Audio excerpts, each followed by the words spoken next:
let's start. This is a square paper of 34 centimeter versus 34 centimeter.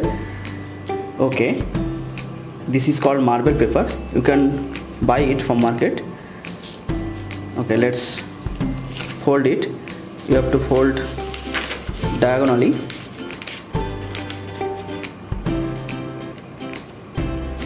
Just like this.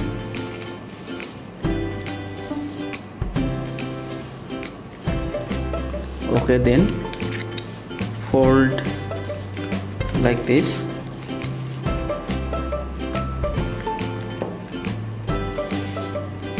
Okay, done.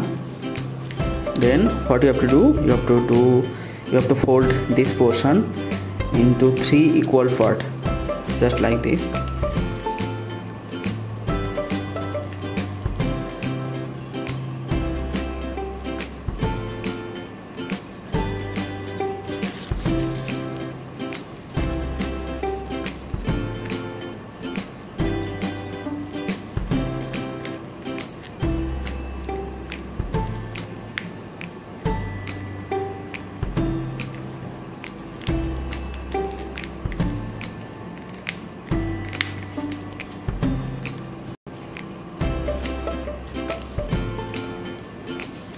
Okay, done.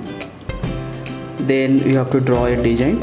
I'll give the link of the design. You have to draw it and you have to cut.